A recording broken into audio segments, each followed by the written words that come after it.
General Hospital spoilers keep teasing this wild idea that Dex and Spencer are dead, dead, supposedly gone forever. And yes, on paper that is true. They were declared dead, mourned, buried in memory, if not in actual ground. But if you have watched General Hospital long enough, you know that dead does not always mean dead. It means maybe. It means wait a few years. It means rating season. It means someone somewhere left the door slightly open. We have seen this pattern before. Nathan, Britt, even the shadow of Faison still hanging over everything like a bad smell that refuses to go away. People get confirmed dead and then boom, years later they walk back into Port Charles like they just stepped out for coffee. I am not even shocked anymore. I almost expect it. When Dex supposedly died at the hands of Cyrus, I remember thinking, this feels too final, too clean. And soap deaths are never clean. They are messy. They leave threads. And this one left too many. Let us go back for a second. Dex was killed by Cyrus. Shot down, dramatic, heartbreaking. Jocelyn shattered. The grief was real, raw, ugly. And honestly, I felt for her. That kind of loss changes a person. But at the same time, something about it felt orchestrated. Cyrus is dangerous, yes. But the way it played out, the aftermath, the lack of deeper investigation, it felt like we were being told to accept it and move on quickly. That is always suspicious in Port Charles. Now imagine this. Dex is not actually dead. Instead, he is tied to Faison's final project. And when I say final project, I mean something twisted, something ambitious, something that would make even longtime fans pause and say, okay, this is insane, but also very on brand. Faison has always been obsessed with control, with power, with playing God in his own deranged way. So what if this last project was about cheating death? Not in a magical sense, not ghosts, but science, experiments, secret facilities hidden somewhere far from Port Charles. And that brings me to this idea of a secret facility. I keep picturing some underground lab, cold lights, sterile hallways, machines humming in the background. A place where people who were declared dead are not really dead. Or maybe they were almost dead. Maybe their deaths were staged, faked, carefully arranged with the help of insiders. Doctors bribed, death certificates altered. It sounds crazy, but this is General Hospital. Crazy is baseline. Nathan's case still haunts me. Nathan West was truly dead. We saw it. We mourned. And then more than 7 years later, he comes back. That is not a small twist. That is rewriting history. So if Nathan could be gone for that long and then return, why not Dex? Why not Spencer? The show has already told us resurrection is possible, so now the audience is trained to question everything. Britt is slightly different. Britt Westbourne was believed dead, but there were whispers of a fake death, and that nuance matters. Because it suggests there are mechanisms in place to fake someone's demise convincingly. Someone with medical knowledge, someone with access to powerful allies. And if Britt was connected to Faison, which he obviously was, then it all starts to loop back to him again. It always loops back to him. So here's where my mind goes. Maybe too fast, maybe messy, but stay with me. Dex is killed by Cyrus, or appears to be. But what if Cyrus was not acting alone? What if he was manipulated? What if Dex's death was staged in collaboration with this hidden operation tied to Faison's final scheme? Dex could have been taken immediately to that facility, stabilized, recruited, or even forced into something he did not fully understand. And Nathan, if he was resurrected after years, maybe he knows more than he is saying. Maybe he crossed paths with this same facility. Maybe he saw other faces there, faces that were supposed to be gone. If Nathan returned with knowledge of this program, he could be a key piece in revealing that Dex is alive, or maybe he is keeping quiet for a reason. Protection, fear, blackmail, it is all possible. Now Spencer feels different. Spencer Cassadine does not strike me as someone tied to a laboratory experiment. His supposed death felt chaotic, physical, almost accidental. The kind of situation where someone falls into water, disappears, body never found. And in soap logic, no body means not dead.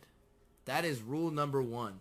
I can imagine Spencer being rescued, not by scientists, not by villains in lab coats, but by someone ordinary. A fisherman out at sea who finds him unconscious, barely breathing, drags him onto a small boat. No idea who he is. No idea he is a Cassadine. Just sees a young man clinging to life and decides to help. That would be poetic in a strange way. Spencer, born into wealth and drama, saved by someone simple and anonymous. But here is the twist that makes it more interesting. What if Spencer wakes up with amnesia? Partial at first. He does not remember Port Charles, does not remember Trina, does not remember the feuds, the betrayals, the long, complicated history. He is just a blank slate, and that is terrifying because identity is everything for someone like Spencer. Without his memories, who is he? He could spend months somewhere far away, building a new life without knowing his old one, working odd jobs, living quietly, and slowly, fragments return. A name, a face, a flash of the Metro Court, maybe even a memory of falling, of water, of panic. And once enough pieces come back, he realizes he needs to go home, or at least find out what home even means now. Now imagine the timing. Spencer decides to return to Port Charles around the same time Dex escapes or is released from that secret facility. Pure coincidence. Or, maybe not. Maybe fate. Maybe the writers wanting maximum chaos. They both walk back into town within days of each other. Two ghosts reappearing. And they do not even know each other personally. That would be ironic. The town sees a conspiracy, but in reality they were on separate paths. Or, and this is another possibility I cannot shake, Dex, on his way back to Port Charles, crosses paths with Spencer.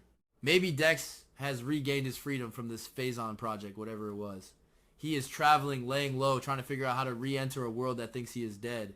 And he finds Spencer somewhere along the way, maybe injured, maybe confused, maybe not fully remembering who he is. Dex could be the one who recognizes him, who pieces it together, who realizes this is Spencer Cassadine, presumed dead. And in a strange twist, Dex becomes the reason Spencer returns home. Not because they were friends before, not because they had a bond, but because fate threw them together at the right moment. I kind of like that idea. It is messy, it is unexpected, it forces two separate storylines to collide without feeling too manufactured. Though let us be honest, it would still be manufactured, just slightly more clever about it. What really interests me is the emotional fallout. Jocelyn seeing Dex alive after mourning him, that is not just joy. That is anger, confusion, betrayal. If he knew he was alive and did not contact her, she will not forgive that easily. And if he did not know, if he was trapped in some secret program, then we get guilt layered on top of relief. It is complicated, and I prefer complicated over easy reunions. For Spencer, the reunion would be equally explosive, especially if he returns with partial memory. Imagine him standing in front of people who love him and he feels nothing at first. That is brutal. That hurts more than death in some ways. Death is final. Amnesia is a slow rebuild, awkward and painful. And tying this back to Phazon one more time, because I truly believe he is the thread holding this potential chaos together. If there is speculation that he is still alive, that he might return, then this resurrection project could be his legacy. Or even his ongoing plan. Cyrus Reno might think he was acting independently when he killed Dex, but what if he was just a pawn? What if he delivered Dex exactly where Phazon wanted him?